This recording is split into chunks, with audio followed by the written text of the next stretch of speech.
What's going on, everyone, and welcome to Movie Emporium's live stream of the 2021 Walt Disney World Company annual investors meeting, or whatever you want to call it. Before we begin, if you like what you see on this channel, hit the subscribe button to join Movie Emporium. Hit that notification bell at the top to find what's coming next. If you like this video, awesome. Hit that like button, and as always, comment below any video you watch, including this one. Okay. So this investors meeting, I apologize if I'm talking too loud, was something I completely forgot about. So I apologize if this was quickly put together. I'm hoping we get some good stuff, especially like Black Widow, stuff like that. It's really interesting that they're doing it so close to their last investors meeting because they announced so much stuff at that meeting. I mean, they announced like 3 years worth of content in that time frame. It was insane to watch, but I mean, we'll see what happens. It's going to be a very interesting investors meeting. Now, I'm not entirely sure if it's video or audio. It sounds like an audio thing, but like I said, it could be anything, to be fairly honest. They have video footage up and they have some disclaimers and stuff like that, but um, it's going to be interesting. But yeah, it's been a interesting, year for Disney. Like I said, Black Widow is supposed to come out in May. There's like 10 like Marvel movies coming out, plus on top of Disney live action, and Pixar has Luca coming out, and it's going to be very interesting to watch because there's so much content. It's just I honestly wouldn't be surprised if we see during this meeting we see some good stuff get pushed back because I really think Disney's going to cannibalize themselves. To be fairly honest, that's my honest opinion of what's going to happen. But we'll see what happens. But I mean, as of right now, we've already gotten what our first couple films of the year for Disney that was announced during the not really announced, but it was kind of shown more of during the investors meeting, which was Raya and the Last Dragon, which I thought was fantastic. A lot of people did. And then we have, of course, Flora and Ulysses, which was also pretty fun and entertaining. I think Disney's hit on a pretty big thing right now with all their content. So, but like I said, we have a half hour to see what's going on. I hopefully it's good content, but just to let you know from a standpoint of my content, there hasn't been a huge amount of stuff to come out, so I haven't posted a lot of videos recently. I did post my video for Snowpiercer episode 7. Oh, yeah, episode 7. So definitely check that out. There's a lot of interesting comments and going down in the comment section. But it's been quite an interesting year with Sundance and all the content that's been presenting. So excuse me. But we have I'm kind of curious of what Disney's going to present. I think we're going to see something finally on Black Widow. We'll see. It could be, finally a Disney premiere thing, which I think if they do go that route, people will pay the $30 to see Black Widow at home. Unlike Raya and Mulan, where people were like up in arms about it. That's always been the funny part to me about Mulan and like Raya is people were up in arms about the cost and how much it's going to cost. But then Black Widow will come out and they'll be like, "Oh, we're gonna pay $30 for Black Widow." It just shows you like what people really want from Disney and what people don't want. But I heard Raya did pretty well on the streaming circuit, so I mean that's pretty good. So, but yeah, it's going to be an interesting 12 months for Disney. I think they're going to take a lot. I mean, let me go and see what we have for what's Disney's schedule for the next 20 or next 12 months. Schedule release Disney. I can't spell apparently. Schedule 2021. Okay. So as of right now, 2021. Okay, so as of right now, they've released Nomadland, which is under Searchlight, which is always a Disney property. I mean, it wasn't always a Disney property, but it's now a Disney property because it's Fox. We have Flora and Ulysses, which came out, which I said was pretty good. Raya and the Last Dragon has already come out. So here's what's coming out in the next 12 months, or whatever. And I apologize, I don't have it up, but Excuse me. Okay, so May 7th, 2021, Black Widow. That's going to be probably released on Disney Plus. I'll be fairly honest with you. We'll see what happens with that. Woman in the Window, which is a Fox property originally, that comes out May 14th. That's actually distributing on Netflix, which I'm really excited for. It's in my anticipated list for the year. Now, a lot of these films might get pushed. It's just the unfortunate nature of everything. But we have Free Guy released on May 21st. So the first 4 weeks of Disney of May of the summer season starting, there's a Disney movie a week. But we have Free Guy releasing the 21st through 20th Century Studios. That's released in theaters. Next week is Cruella, which is I believe is still recently releasing in theaters. I thought it was released on Disney Plus. And then we skip to June 18th, which is Luca from Pixar Animation.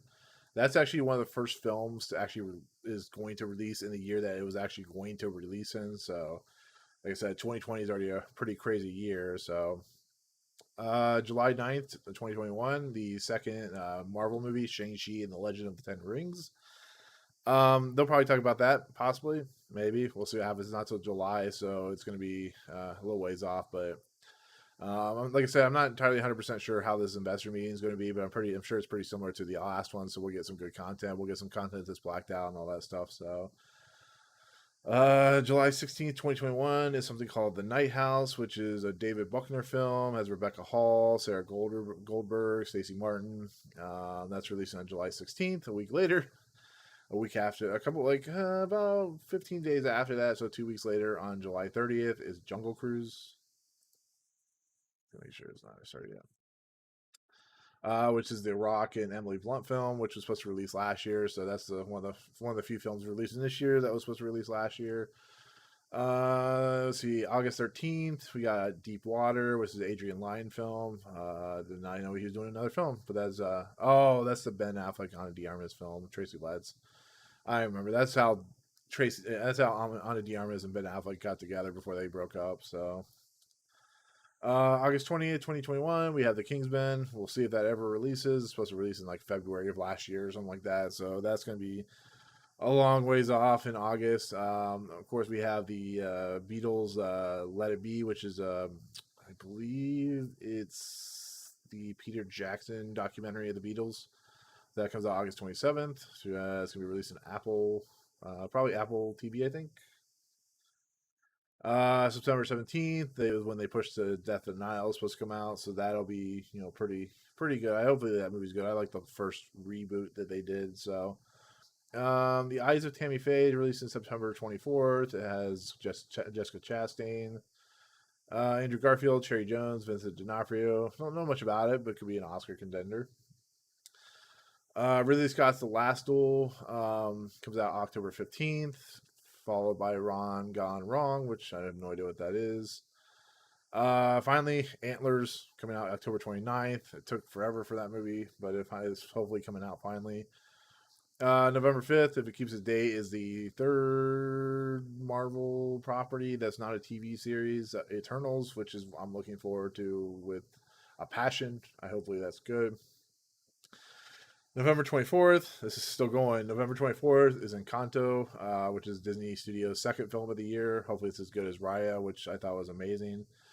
Let's see, December 3rd, 2021 is Guillermo del Toro's directed Nightmare Alley, which is a Searchlight Pictures film. Guillermo del Toro doing a horror film. Sign me up. Sign me up. After that is December 10th, 2021, which is West Side Story, which is Spielberg's long and gestating remake of the famous musical that came out in the 60s. And that's 2021. So right now we have for this year releasing is 1, 2, 3, 4, 5, 6, 7, 8, 9, 10, 11, 12, 13, 14, 15, 16, 17, 18, 19, 20, 21, 22 plus, I don't know, 7 or 8. Let's just say 40 current productions going on in 2021. That's a lot of films for Disney. I mean, most of the time in a year, a company like, I don't know, Warner Brothers or Universal, Disney's a little bit different because they own like 6 billion companies.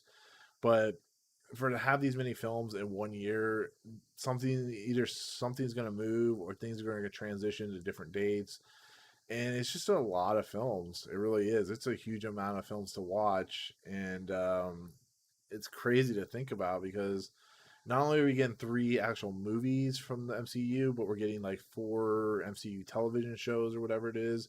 Plus, we're getting Spider Man, No Way Home, or No Way, yeah, No Way Home, which is coming through Sony, but it's still a Marvel MCU movie. So that's four films. I mean, it's so crazy to think about how many films are getting released. It really is. I've just this year is going to be overload. It really is. It's going to be huge, and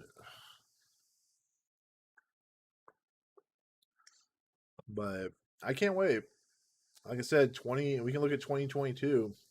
It's right now for this year. March 11th, 2022 is Turning Red, which is the first Pixar Anime Studios film of the year. March 25th, 2022 is Doctor Strange in the Multiverse of Madness, which will see Elizabeth Olsen return as Scarlet Witch. Scarlet Witch finally. A couple months later, May 6th, 2022, is Thor Love and Thunder, which is currently filming with Buff and the Natalie Portman taking over the Thor role, which is kind of funny. It's so funny to me that she left the project. She was angry with how they were treating her, and now she's back and taking over the Thor mantle for at some point. So, but June 17th, 2022 is probably going to be my most anticipated movie of the year, unless there's something else that I haven't heard about, which is Lightyear from Pixar, which I'm really intrigued because it's Chris Evans playing Buzz Lightyear. It's a more realistic or live action. I don't know if it's live action, but it's more of a history look to who Buzz Lightyear is and like if he were a real character and stuff like that. July 8th, 2022, we'll see if Black Panther 2 holds that date because of the fact that we'll have Chadwick Boseman. July 29th, 2022 is the non-Spielberg James Mangold directed Indiana Jones film, which hopefully sees Harrison Ford for the last time. And November 11th, 2022 is Captain Marvel 2, which is going to have Monica Rambeau in it from, WandaVision.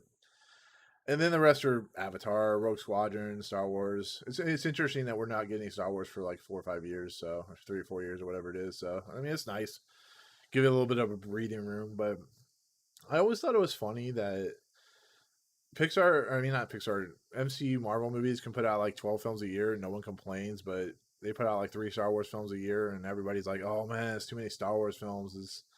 It makes me wonder how if Star Wars is truly a digestible property, if it's a property that needs that many films, I guess. I don't know, but it's always been really strange to me to see that how that worked out and stuff like that. So I don't know. I really don't. But so when it goes back to the investor meeting, they're going to talk about Disney Plus. Of course, they're going to talk about how it's increasing in size and scope, and how they're going to have 100 million plus subscribers by the end of next year or some insane amount, or even by the end of this year.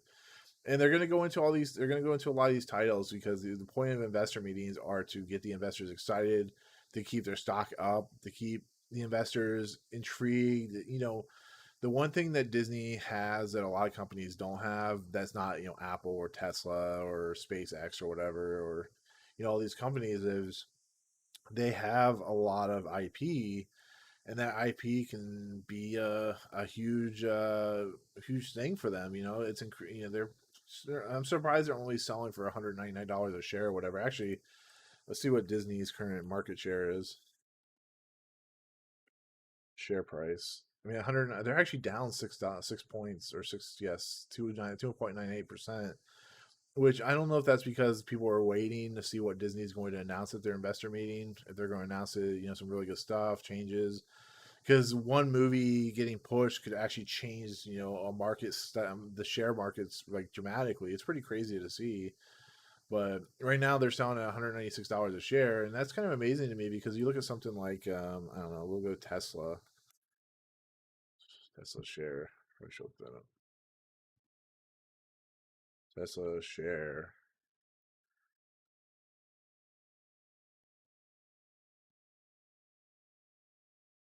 Like Tesla shares, $648.22 a share. I mean, I don't get the whole idea. I don't get the market, but Disney should be selling for $642 a share because they are doing gangbusters. I mean, I don't know if it's over inflation or they're worried about. I don't know what it is, but it's you just look at everything they have. I mean, any of these movies they listed for 2021 could be huge, and a lot of them will be huge, and they're overexposed. I don't know, but I mean, $196 is nothing to sneeze at. But when I could buy a share of Disney and be just fine. You're not selling as well as you should be. But yeah, we got 15 minutes. We'll see what else we got. So this is their upcoming slate, and like I said, it's all based on what they say is how their shares are going to do, how their market. But the whole idea of the shareholder investor meeting was never something to get the regular reviewer involved unless you have shares, because that's not the whole point of it. But like E3, which is also meant for kind of the big up and coming games for the developers and the studios and all that good stuff. This was always meant for like, how are the investors and shareholders being treated? Are they getting the products that they want?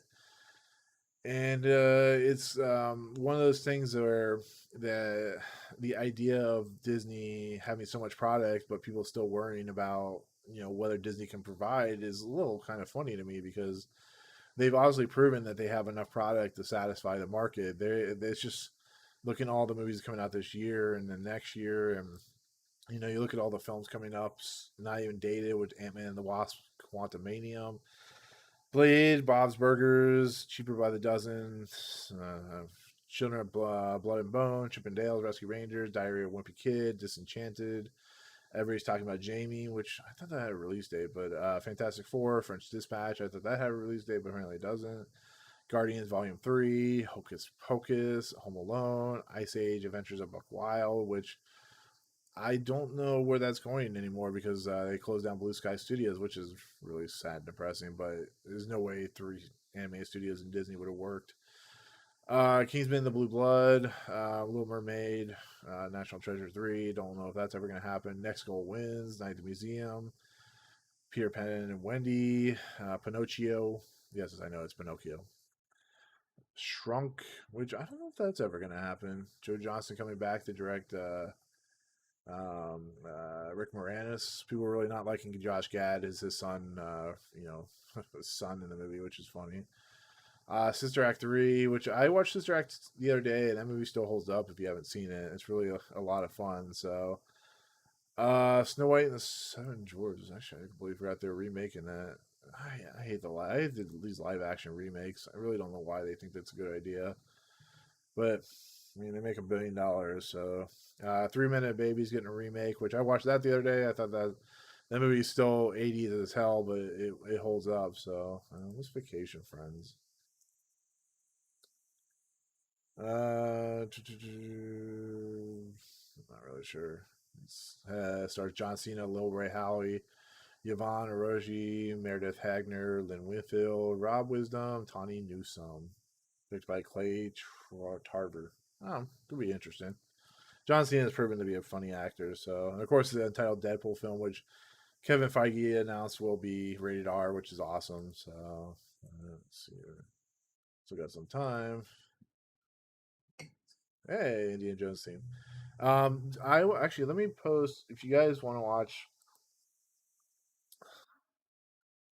If anybody, I'm gonna post this in the chat. But if anybody wants to watch the live stream without hearing me talk, which I hope you come stay and join with me, this is where it'll be. And that's the link for the actual shareholder meeting, unless in case anybody's asking that watches with my live stream. So if they get annoyed by my voice, which apparently happens, there's been some interesting comments in my in my Snowpiercer review. And the one thing I didn't recognize, this is going off topic, but the one thing I didn't realize is the Coming to America would be a film that would be so hated that I would get nothing but like negative comments in my comments, which I was not expecting. So it's not saying that I'm like upset by it. I just thought that was kind of fascinating. It shows you that sometimes that, like, when you like a film, it may and you review the film, it may not necessarily be the film that people will end up liking in the end. I guess you could say, which is really fascinating and it's something I never thought about when reviewing a film. But I'm starting to see it more and more as I gain more and more subscribers and more viewership. You start getting more of an interesting dynamic of commenters and what they talk about. So, but yeah, the that's like I said, that was going off topic, but the investor meeting should be interesting. Who knows? I hopefully it's not 4 hours long again because I was not expecting the last one to be 4 hours long. But if anybody who's watching, if there's anything you're looking forward to or any information that you want to hear them talk about, please comment and we'll talk about it. But as of right now, I think Black Widow will be the big topic. Will be if I had any guess, and I predicted this last time it didn't come true, I would guess it would go to Disney Plus. I mean, I don't know. It's one of those things to kind of hope for because we're getting to a point where I just want to see No Time to Die. I mean, I just put it on a streaming service, do something. I'll go see it in the theater as well if you get it to the theater because I do want to see it in IMAX because it was filmed in IMAX. Same thing with Kong versus Godzilla. I would love to see that in IMAX. I really would. I mean, it's just the way I am. So, what's going on, Levesky? How you doing? Hope you're doing well today. Thank you for the engaging comments in the videos that you comment in. But hey, if you want, let me know what you're looking forward to in the investor meeting. If there's anything you're intrigued by, let's see. I love listening. They're playing Indiana Jones music, which is what the investor meeting is waiting for. It's like this main screen that is waiting in the for the video to start. I'm doing good. I'm doing good. I just waiting for this investor meeting, kind of talking through what Disney has upcoming that they're going to talking about, and they're going to talk about like numbers and stuff like that. There's a point in this meeting where you might want to take a pillow and fall asleep, and hopefully it'll be a good night's nap until they get to the good stuff. But I mean, that's what happened the last time they were talking about Disney Plus Star and all that stuff. So, oh God, it's Rob. Rob, how you doing, Rob? How about that? How about that Superman in that new Eternals movie?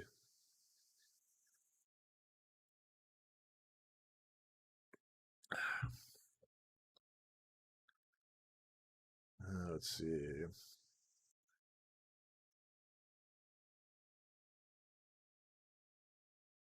trying to think. Okay.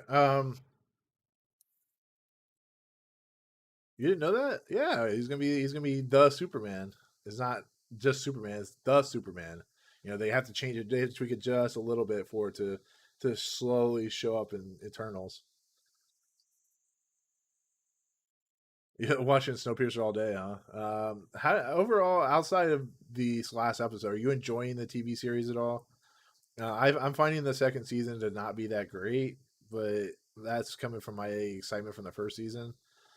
So I don't know. Like I said, I'm interested in episode 8 to see where they're going to go with the series.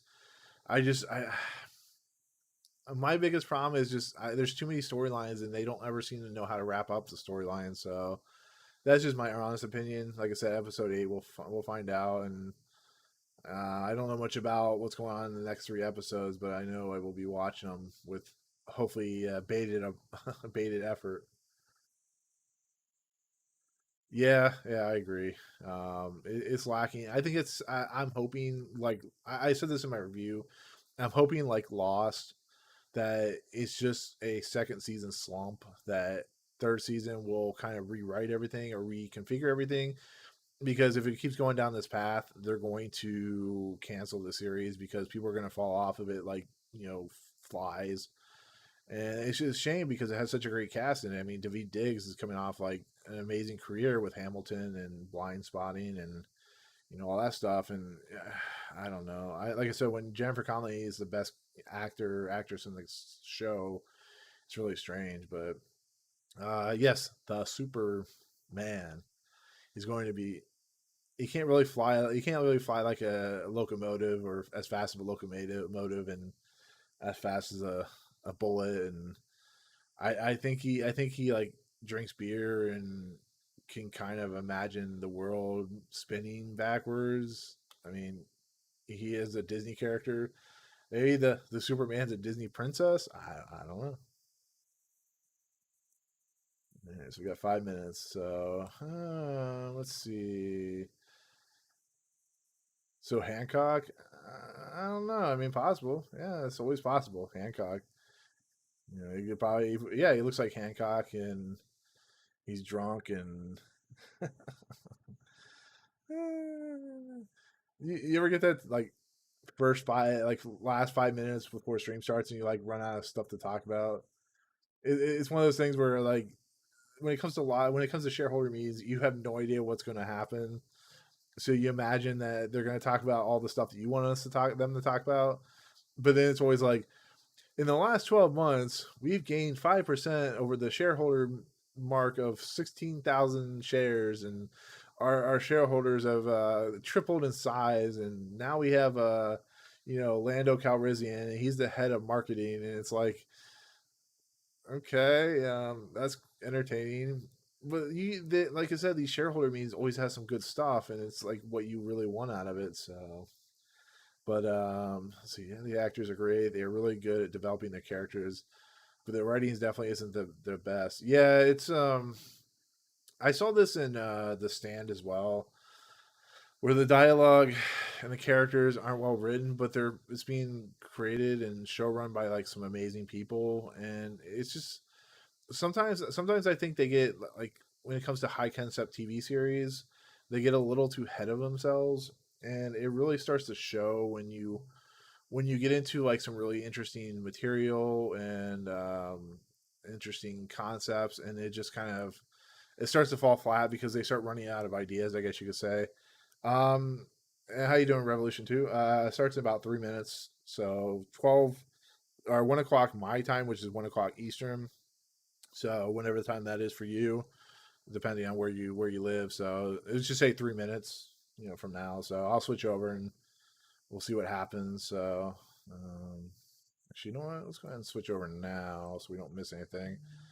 Actually, I want someone to comment and tell me how if this is loud enough for you guys, the sound of the audio. Tell me how loud that is so I can have this.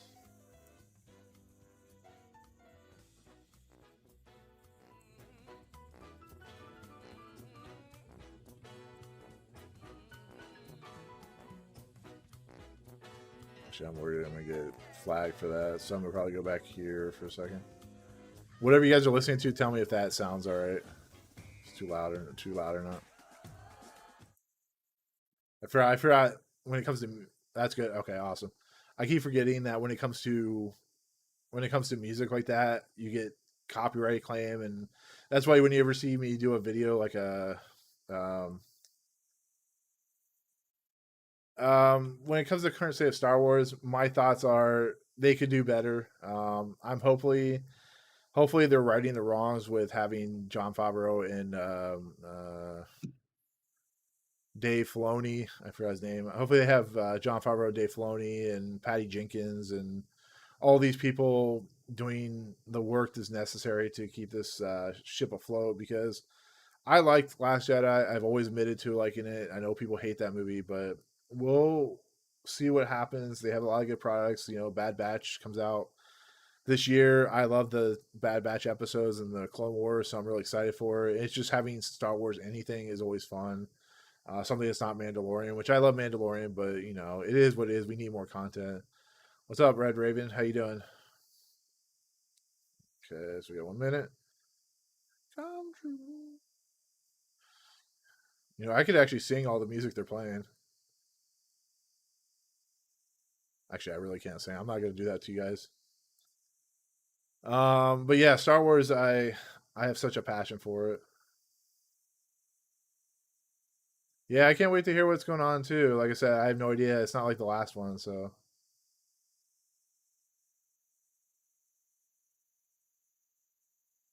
I'm not gonna go that route. Revolution 2. I like Kathleen Kennedy. Kathleen Kennedy's done a lot more. Whether you like her or not for Star Wars, she's done a lot for our history, and Maybe it's not greatest in Star Wars, but so should be starting here. They want to notice that we're together.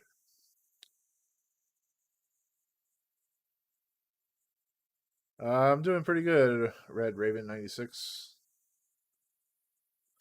Let's see. I feel like they had to play that one upbeat song before they actually start.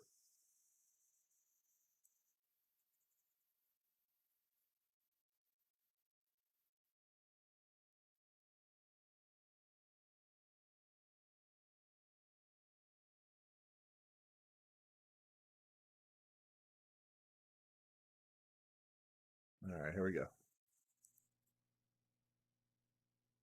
Welcome. Welcome to the Walt Disney Company's annual Oh, it's meeting of audio. shareholders. Please welcome the Chairman of the Board and Executive Chairman, Bob Iger. Good morning, and welcome to our annual shareholders meeting. I was hoping It's hard video, to believe but a year has passed since we held our last meeting in person in Raleigh-Durham. And as you recall, there was already growing concern about a virus that was just starting to spread across the globe. Now, with more than 500,000 American lives lost due to COVID-19 and over 2 million deaths worldwide, we grieve and also share in the concern for those who are ill or struggling in other ways as a result of the pandemic. Fortunately, there is good reason to be hopeful with the ongoing distribution of vaccines, and like all of you, we look forward to better days ahead. For a company like ours that thrives on entertainment and generating happiness, it has been a very trying year. In fact, I think it's fair to say that I feel this like has this is been the most pre-recorded. challenging year we've had in recent memory, if ever. But the Walt Disney Company is incredibly resilient, and we're able to adapt in the face of crises or changing market dynamics and withstand even the toughest times, something I've witnessed repeatedly during my 47 years with the company. This is my last shareholders meeting after 16 years as either CEO or chairman. I will leave at the end of December with a strong sense of pride and a deep appreciation Amazing. He was for supposed to the have left very already. special place Disney occupies in the hearts of people all over the world. Touching people's hearts was something Walt Disney always endeavored to do, and along those same lines, it was important for me that Disney be among the most admired companies in the world. I articulated that goal when I became CEO in 2005, and I'm proud to say that we achieved it. And I believe that's in large part because we've stayed true to our values and high standards. In today's fast, ever-changing world, managing a global brand to serve shareholders, consumers, and employees well can be very challenging.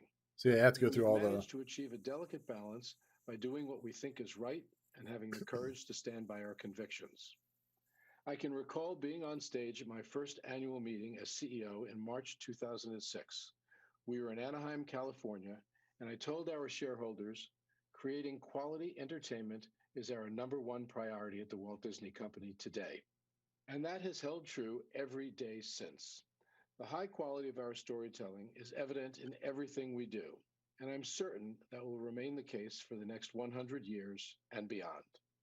This also reflects our strong commitment to creating rich, It diverse makes me sad to content think 100 that years we best won't be here. represents the world we live in. We must continue to preserve a vibrant creative environment and attract and nurture diverse talent at all levels of our organization.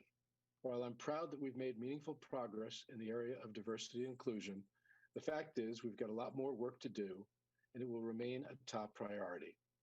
As I look to the future, I'm confident we will continue to thrive and grow as long as we keep doing the things that have made us successful thus far, remaining agile and willing to adapt and innovate, and never losing sight of what's most important, and that is the unsurpassed quality of what we create for people around the world. I'm confident my successor, Bob Chapek, and the senior management team will adhere to the same principles. We look forward to giving you a glimpse at the exciting things in store in the coming months, and Bob will have more to say about this in a little bit. With respect to the agenda for today's meeting, our General Counsel, Alan Braverman, will conduct the business portion first. Then the formal meeting will conclude, and Bob will make some remarks and take your questions. But before I hand it over to Alan, I'd like to take one final moment and acknowledge our independent directors, all of whom are here with us today. Starting with our lead director, Susan Arnold. In addition to Susan, we have Mary Barra, Safra Katz, Francis D'Souza, Michael Froman, Mel Lagamasino, Mark Parker, and Derica Rice. This might not be We're what we grateful want, for their guys. hard work I hate to say and their it. support. And now I'll turn it over to Alan for the business portion of the meeting. Alan? Thank you, Bob. This meeting has been duly called and is being conducted in conformity with the laws of Delaware and the company's charter and bylaws. If you've already voted by proxy, you do not need to vote again now. If you haven't voted, or if you want to change your vote, you may do so during this meeting by clicking on the voting link on the virtual meeting website and following the instructions there. Copies of the rules of the meeting were provided on the virtual meeting website, and I would ask that everyone please respect those rules. We have 5 items on the agenda today, including 2 shareholder proposals. I will introduce each of the first 3 items, and shareholder representatives will present each of the shareholder proposals. Then the polls will close, and we will hear a preliminary report from the Inspector of Election and adjourn the business portion of the meeting. The company has retained Broadridge Investor Communications Solution as the Inspector of Election for this meeting. I would now like to introduce Belinda Masafra, a representative of Broadridge, and ask her to report on the number of outstanding shares present today and voting. Thank you, Mr. Braverman. As of the close of business on January 11, 2021, the record date for this meeting, there were 1,814,263,808 shares of common stock outstanding, each of which is entitled to 1 vote. There are It's a lot of votes. 1,066,926,384 shares of common stock represented by proxy at this meeting, which represents at least 58% of the total number of shares entitled to vote. Thank you. Based on this report, I declare that a quorum is present and that this meeting is qualified to proceed and that the polls are now open. The first item is the election of 10 members of the Board of Directors. Each director holds office for a term of 1 year. This is one of those Each of the investor current meetings you have to like kind directors of is sit through all the nominated for nonsense election until you at get this to the meeting. good stuff, I guess. The board I'm hoping. recommends a vote for This is definitely not like election the last of one, I can tell you that all much. the nominees. The next item is ratification of the appointment of PricewaterhouseCoopers LLP as the company's independent registered accountants for the current fiscal year, as recommended by the Audit Committee of the Board of Directors. David Johnson, a representative of PricewaterhouseCoopers, is here today to respond to any questions. The board recommends a vote for the ratification of the appointment of PricewaterhouseCoopers as the company's independent registered accountants for fiscal 2021. The next item is the advisory vote on executive compensation. We are seeking advisory shareholder approval of the compensation of our named executive officers, and the board recommends a vote for this Like I said, proposal. if you need a pillow, The next take a nap. item It might be a is little while before they get to any shareholder good stuff if they proposal do. by Mercy Investment So Services Inc. just to let and you know. co-filers. The full text of the proposal is set forth in the proxy statement. I understand that Lydia Kekendall, a representative of the shareholder, is here to present this proposal, and I would like to invite her to do so. I would ask that she limit the presentation to 5 minutes at most.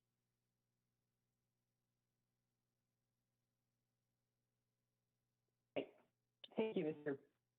Braverman. Can you hear me? Zoom and Skype are always the worst. We can hear you. Your line is coming through. Please proceed. This is some Thank you very riveting much. stuff right now. Thank you. I hereby move proposal number 4, asking our company to report on its state and federal lobbying expenditures, including indirect funding of lobbying through trade associations and social welfare groups. After January 6th, Disney announced it will not make political contributions in This is not the 2021 Senate, to Rob. lawmakers who What are voted you to doing to reject me? the certification of the Electoral College vote. So the question being asked is whether the changes that companies like Disney have made in response will be simply emergency measures to repair reputational damage or something more lasting. So, As a result, how about that investors are Justice asking League getting companies to commit to corporate getting political responsibility put in by Tom and Jerry disclosing all yesterday? dark money The payments to third-party groups that use that money to was it like influence people policy. opened up Tom and Jerry on HBO However, Max and almost the Walt played Disney Justice League Company for does like an not hour? issue a comprehensive report of its own How about direct that? lobbying. That data is scattered among federal and state regulators and is difficult to obtain. What we think that we know is that since 2010, Disney has spent nearly $43 million on federal lobbying. Disney's federal lobbying has been described as, quote, so effective that the United States changed its copyright law twice, in 1976 and in 1998. There is also incomplete disclosure about spending at the state level, where our company also lobbies. Disney's lobbying in Florida has been described as the 800-pound amount protecting its cheese in the back rooms of City Hall and state government. Disney is required to report its lobbying and already has all this information, so it could easily provide this to us, its shareholders. Additionally, Disney continues to argue that it has a high ranking in the CPA-Zicklin Index, a report that measures political contributions disclosures. However, this argument is misleading since the report looks at political contributions, which has nothing to do with lobbying disclosure, which is what proposal number 4 is all about. We also believe that Disney's trade association payments used for lobbying could pose reputational risks. For example, Disney signed an agreement to work with United Nations Environment to combat and raise awareness around climate change, yet the United States Chamber of Commerce, of which Disney is a member, undermines the Paris Climate Accords. For 2019, Disney paid somewhere between $250,001 to $500,000. You're right. I should. Let me pull out my time machine and go watch Justice League, and I'll pull it in my my Tom and Jerry review. Payments to 501c4 social welfare organizations, which also lobby. For example, the Rule of Law Defense Fund is a social welfare group that helped organize the protests before the riots at the Capitol on January 6th, and it is the arm of the Republican Attorneys General Association. Does our company make contributions to groups like the Rule of Law Defense Fund? We have no way to know because Disney fails to disclose its contributions to these groups. Disclosure transparency is a safety mechanism for our company and its reputation. As we all know, quote unquote, what gets disclosed gets managed. Full disclosure of Disney's lobbying, including all third-party payments, will ensure proper oversight for our company's lobbying, and I urge stockholders to vote for this proposal. Thank you very much. Thank you. The Board of Directors has recommended a vote against this proposal for the reasons set out in the proxy statement. The next item is a shareholder proposal by James McRitchie. The full text of that proposal is set forth in the proxy statement. I understand that Mr. McRitchie is here to present this proposal, and I would like to invite him to do so. I would ask that he limit the presentation to 5 minutes at most. Thank you, Mr. Braverman. Disney's unsuccessful request to the SEC to prevent you from voting on this issue argued that it's unclear how including non-management employees in an initial list of director nominees would increase board diversity. Diversity, they argued, is about demography, not who you work for. However, the proposal cites plenty of academic research and benefits. Giving workers a formal voice allows companies to raise more capital, reduces turnover, leads to better informed decision-making, better monitoring of management, and a longer-term focus. For example, the average tenure of Disney employees is 9 years. Directors only last about 6. Polling finds public support for workers on corporate boards. Why has there been such a push for board diversity? Here in California, we enacted laws requiring that publicly held companies include board members from underrepresented communities. There's a growing consensus that board diversity is imperative Riveting. for a company's culture and public engagement. It improves financial performance. However, the legislature... The best part about Zoom calls, by the way, guys, is you can hear all the stuff in the background, and it's like amazing. I wish I could watch this call. Like, I don't understand why they're still doing phone calls. I should do video calls. Mary Barra ensures some degree of diversity on the Disney board as a woman. However, Ms. Barra earns $21 million a year at GM and $320,000 at Disney. How well can she relate to the typical Disney customer? How close is her worldview to the median How can Disney any of them? employee who earns $51,000? This is And the let me this is note the question of that the day. How can anybody in that level $251,000 assumed really all those see themselves in furloughed a low level employees employee's last year shoe like continued us? to get paid, but they didn't. So that figure came out of Fantasyland. Hopefully, Tomorrowland will be different. Mary Barra's worldview and the worldview of other directors is closer to that of our CEO, who earned $14 million for 10 months worth of work, than it is to our employees, our customers, or our communities. It's ironic that Disney matches $14 million, the charitable guys. contributions of You're board making members $12 an of hour. up to $50,000 a year. So Ms. Barra, for example, turned $50,000 into $100,000 for her favorite charity. Remember, employees earn $51,000 only by pretending they actually got paid while they were furloughed. So Disney appears very charitable to board members, but not to employees. This is some scathing Proposal stuff right number now. I'm 5 actually being would simply honest. encourage Disney to start with a more diversified slate of candidates, even if the board ultimately nominates directors with the same background it does today. Think about it. Isn't it likely that a Disney employee will bring more fresh insights to the board than another director with $60 million in assets? My proposal was an opening move. I would have withdrawn it if the board had agreed to any significant steps to increase workers' voice. A worker on the board, a workforce advisory panel, or a designated director to be a liaison with workers could institutionalize ongoing dialogue.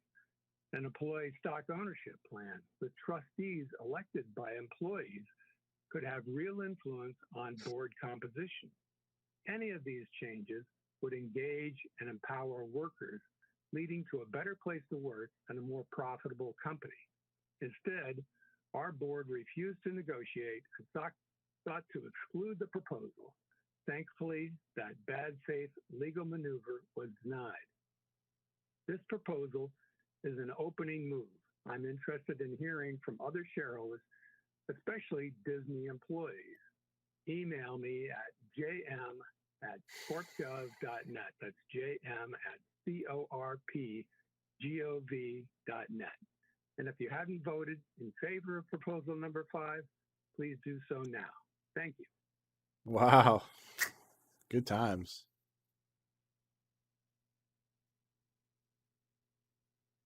This is called dead air, people.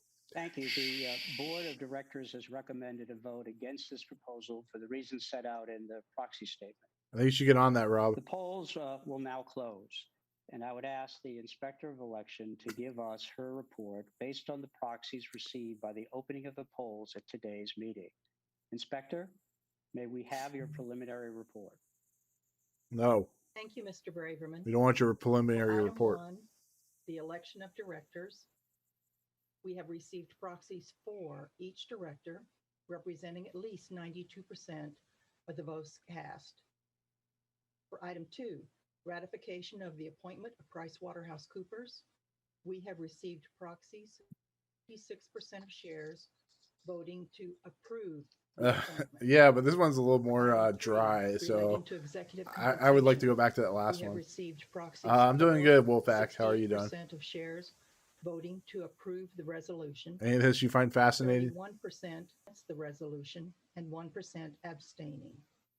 For item 4, relating to lobbying. Why do you disclosure, abstain to we have anything? received It's a yes or no proxies, question. 32% Why do you of shares abstain?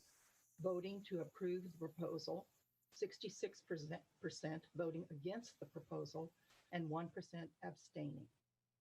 For item 5, relating to inclusion of non-management employees on director nominee candidate lists, we have received proxies for 6% of shares voting to approve the proposal, 93% voting against the proposal, and 1% abstaining. That concludes my report, Mr. Braverman. Thank you.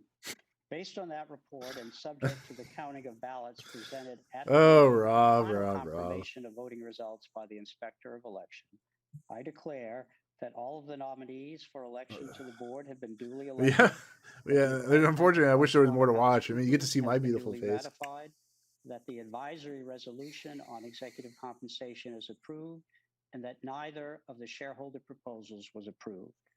The final vote results will be included in the Form 8K that will be filed within 4 business days of this meeting. That concludes the business portion of the meeting, which is now adjourned. And now, please welcome the Chief Executive Officer of the Walt Disney Company, Bob Chapek. Thanks, Alan, and hello. You're everyone. welcome. I want to take the opportunity to welcome all of you to our first Yeah, you virtual guys meeting. clever, funny. I look forward to updating you on many of our accomplishments over the past year, and also sharing with you some of the exciting things we're hard at work on.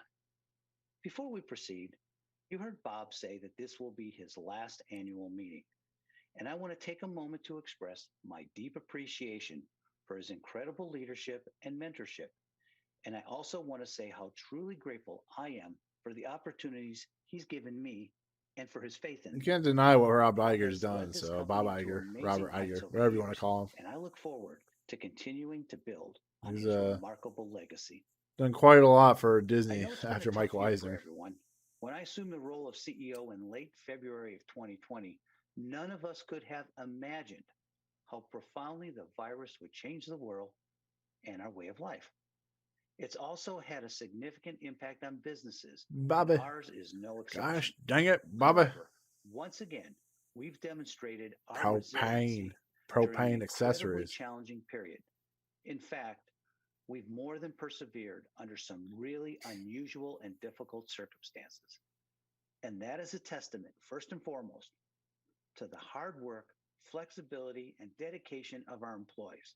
They've done an amazing job, and I could not be more grateful and proud of them.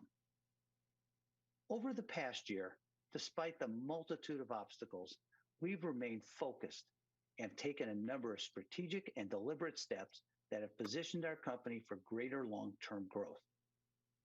The incredible success of Disney Plus in just its first year prompted us to accelerate our pivot to a DTC-first business model.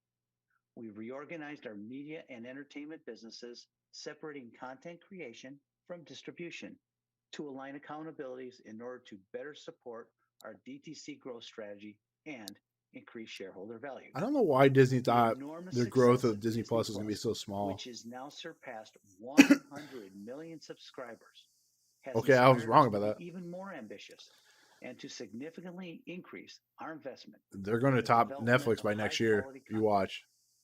We have an impressive number of new episodic series, feature films, documentaries, and specials coming to the service in the next few years. In fact, we set a target of 100 plus new titles per year, and this includes Disney Animation, Disney Live Action, Marvel, Star Wars, and National Geographic. Our direct-to-consumer business is the company's top priority, and our robust pipeline of content will continue to fuel its growth. We're also incredibly excited about what we've accomplished with Hulu and ESPN Plus. And 2 weeks ago, we successfully launched our new international general entertainment offering, Star, in Europe, Canada, Australia, New Zealand, and Singapore. Star is home to thousands of hours of movies and television from our various studios, along with Star-branded exclusive originals and local programming tailored to those specific markets. Trust me, Wolfpack, The it's much, response much to our more consumers entertaining has than the been last stuff we listened to. overwhelmingly positive in every market we have launched. We're also excited to be launching the standalone service Star Plus in Latin America this summer and Disney Plus with Star included in other markets later in the year. Delivering consumer choice, value, and convenience is a key focus, and we're constantly looking for ways to improve the consumer experience. As such, I am pleased to share that ESPN Plus on Hulu, which we first mentioned at our Investor Day presentation in ESPN December, on Hulu. will launch tomorrow. Viewers who subscribe to both Hulu and ESPN Plus will now be able to watch all you talking about the one that content actually had like all the available on video clips? ESPN Plus including thousands of live sporting events, I think that was like in regional November, if I shows, remember. series, and documentaries without leaving the Hulu environment. And by this summer, they'll also be able to purchase ESPN Plus pay-per-view events from the Hulu platform. On the creative side, we're fortunate to have some of the best teams in the business, and that's reflected Yeah, in that the was like tremendous 3 or 4 months appeal ago. It and wasn't that long success ago because of they our pushed it back because of one-of-a-kind the content pandemic. across our I various think, platforms, streaming, or maybe they do a couple linear, year. I and can't remember. theatrical. Last week, our films were honored with 5 Golden Globe Awards, including Pixar's Soul, which won for Best Animated Feature and Best Original Score. Nomadland, which won Best Motion Picture Drama and Best Director So Motion weird. That's Picture. a Disney film. Chloe Zhao made history as the first female Zhao, director not to Zhao. win the top prize for Best Drama. And Andra Day won for the Best Performance by an Actress in a Motion Picture Drama for Only the good part about Hulu that movie. original, The United States versus Billie Holiday. I hope you've all had an opportunity to see our latest family entertainment achievement, Disney Animation Studios' Raya and the Last Dragon, which we released last week So in good. theaters and So on good. Disney Plus via Premier Access So to good. great acclaim and social buzz. As we've said, we believe it's important to put the consumer in charge and let them decide when and how they want to enjoy our films, particularly as Yeah, we don't navigate our charge way through the $30 pandemic. for it.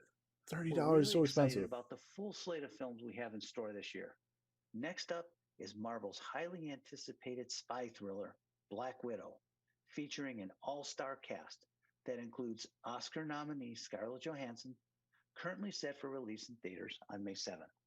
I know Marvel fans have been looking forward to this film for a long time, and Yeah. I promise you it's well worth the wait.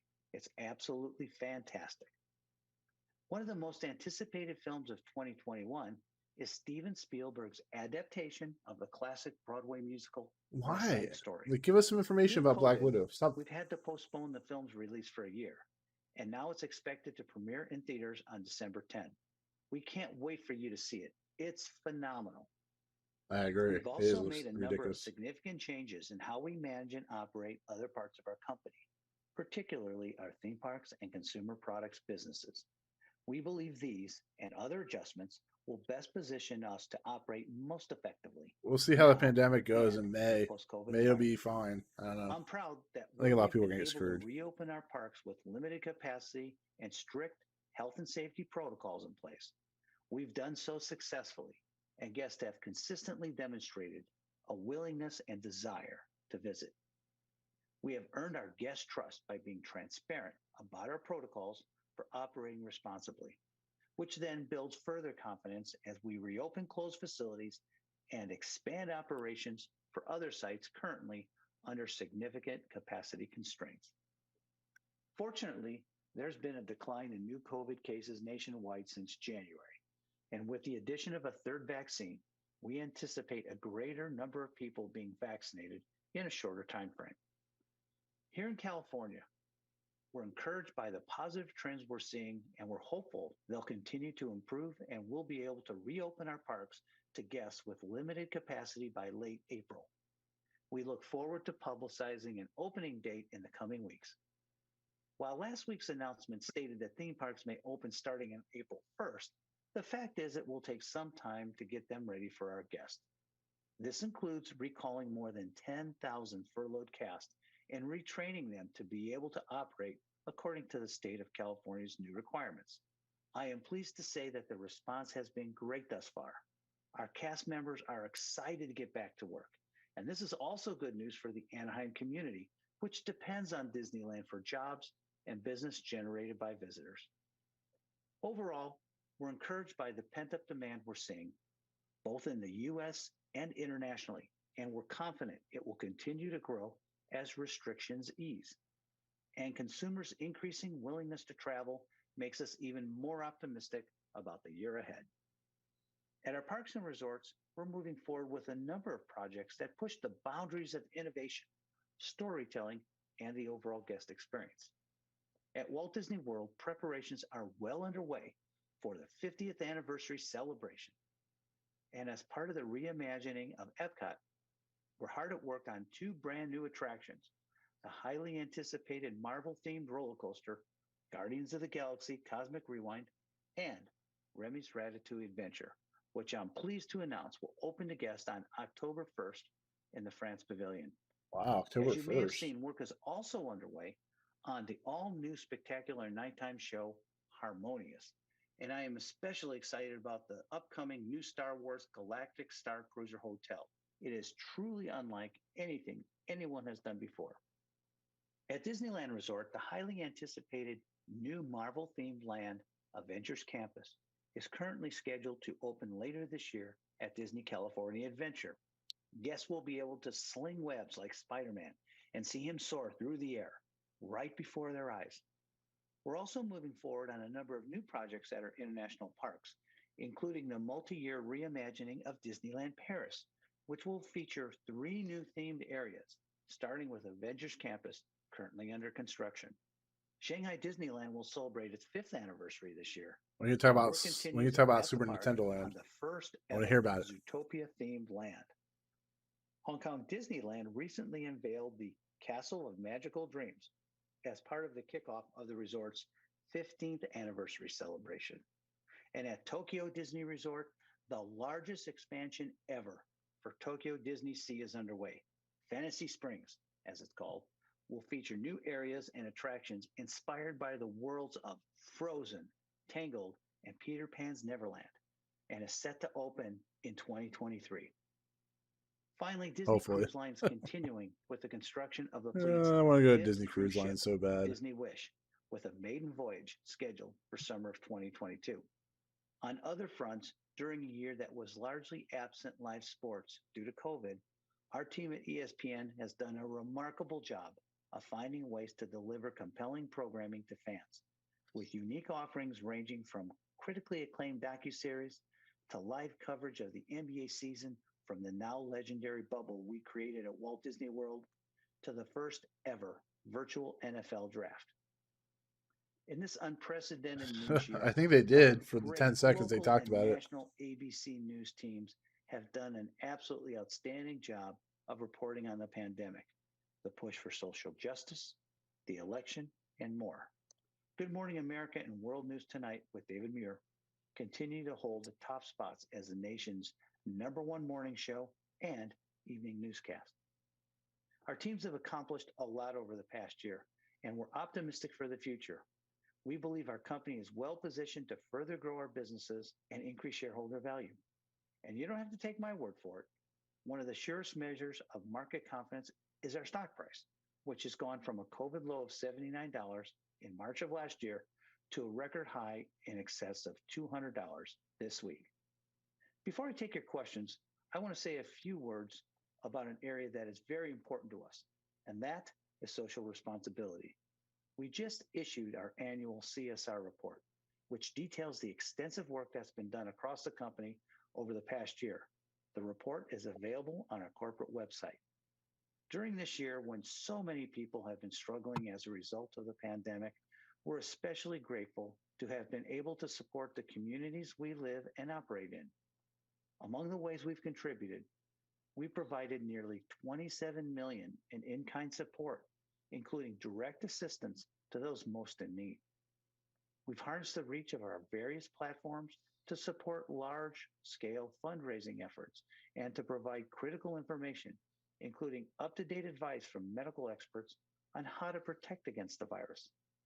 Since mid-January, we've provided space at Disneyland for one of Southern California's major vaccine distribution sites, where, to date, more than 140,000 doses have been administered. And while most wishes have been postponed due to the pandemic, we've worked closely with the Make-A-Wish organization and have found creative ways to deliver magic to as many Wish kids as possible. At Disney, we've long maintained a strong commitment to environmental stewardship, and we're committed to building on that legacy. This year, I'm pleased to say, we met our 2020 environmental goals and announced a slate of new, ambitious goals for 2030, designed to further reduce our environmental impact and help protect the planet. Among the targets we set, achieving net zero emissions for our direct operations, zero waste to landfill for our wholly owned and operated parks and resorts, and a reduction in our environmental impact through sustainable design features in buildings. This past year, the Disney Conservation Fund celebrated its 25th anniversary. During its tenure, it has directed more than $100 million to support nonprofit organizations around the world, helping to protect wildlife and the habitats they depend on, from butterflies to sea turtles, coral reefs to rainforest. And we look forward to continuing to support these critical efforts. Finally, in this year where the evils of racism and social injustice have been at the forefront of our nation's consciousness, we have taken meaningful steps towards greater representation and inclusion. Last June, I outlined a multifaceted plan to bring about It's so needed sad to me changes we even have across to our talk company. about this stuff. It As really part of this is. important work, It should never be a we've thing. launched a number of new initiatives, including 2 new councils, one chaired by me and the other by Bob Iger. The goal of all of our endeavors is to ensure that our workforce and our creative content reflect the rich. Hi, my name is Corin. I'm a shareholder from Arizona. First, I want to thank you, Mr. Iger, for your wonderful leadership for the past 16 years. I've been attending the meetings for 14 years, and I will miss you very much.